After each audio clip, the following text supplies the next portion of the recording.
G'day. Another quick video just to go through a few more points on Zodiac Killer's Z32 code cipher. In my previous videos, I've recognized and considered the importance of these clues that came through in letters, these large crosshairs in particular, the little list letter that has the emboldened 0, San Francisco PD equals 0, as well as looking at previous crosshairs that he sent. They all form a band of communication that relates back to the Z32 code. Just a quick look back on his actual letters and how he's laid it out. In one of my previous Zodiac design influence videos, I did go through my theory that he's used 1/4 inch graph paper. We can see very clearly in a lot of his letters, we both have this horizontal and vertical alignment with the grid that also matches with the various cipher grids as well.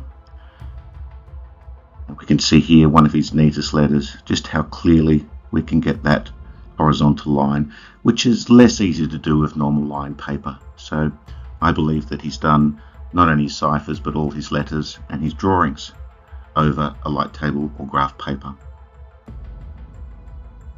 We can see that here too, especially with the Z32 cipher.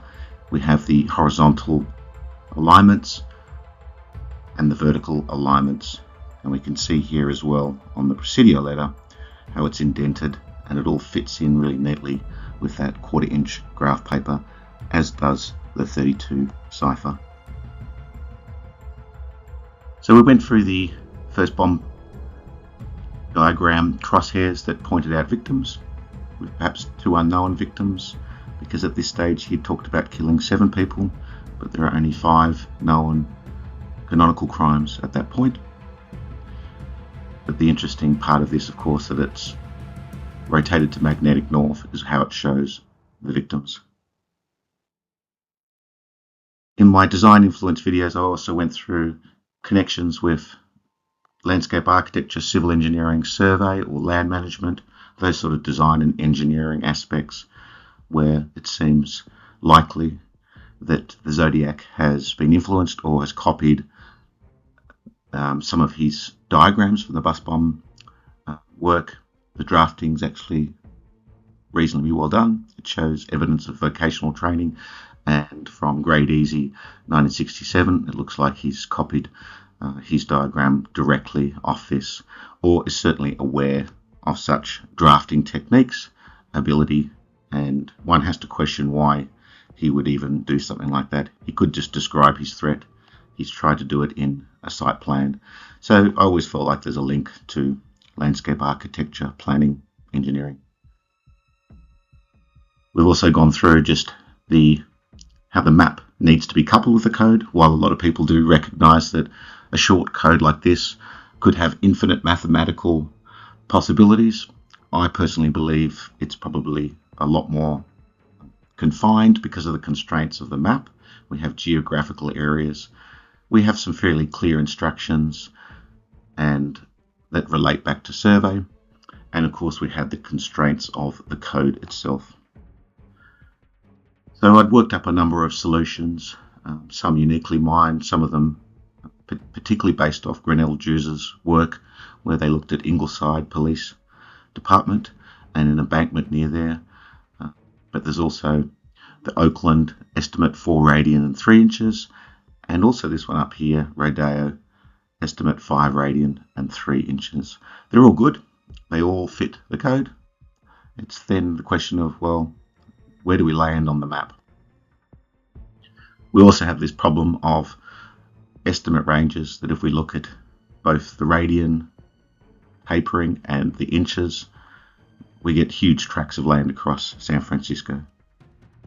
So the little list letter becomes an incredibly important clue because it actually sets out the 0. 0 is to be set to magnetic north, and if we rotate that around, we get this emboldened circle. When that's enlarged, it kind of gives us a relatively focused point to look at areas on the map, and that's also backed up by this blank Mount Diablo code concerns radian and inches, where he's literally giving us half the code.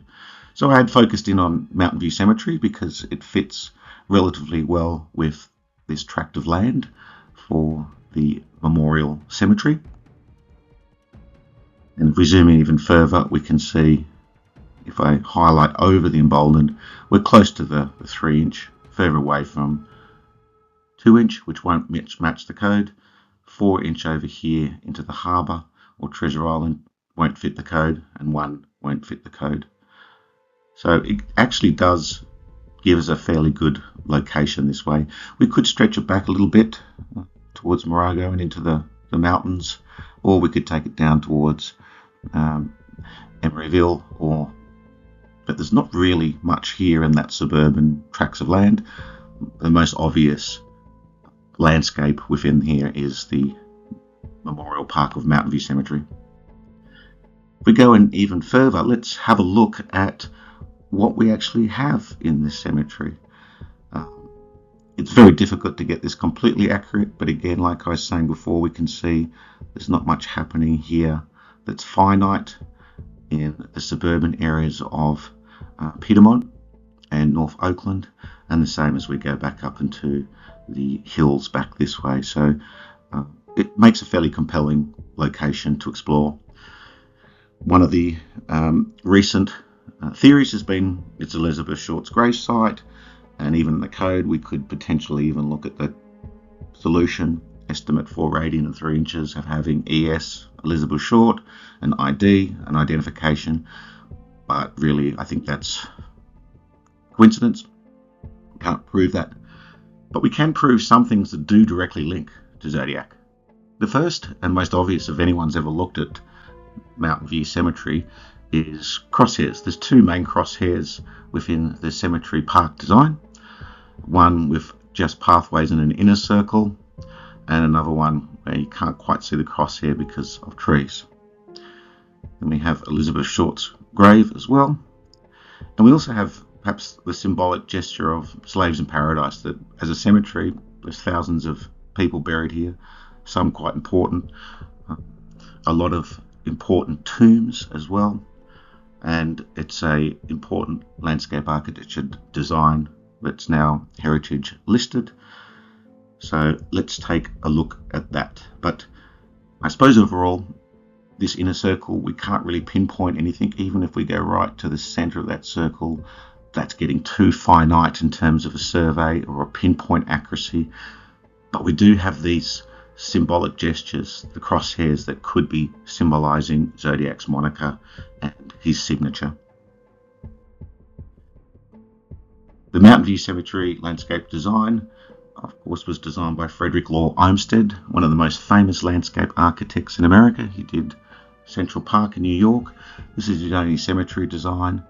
But again, as I mentioned at the beginning of this video and through my other previous design influences of Zodiac, possibly there is a link back to landscape architecture. All his crime scenes were adjacent parks or reserves, and it's just interesting, I suppose, to note that the cemetery was designed by one of the most famous landscape architects. It's a beautiful cemetery, nice rural natural character.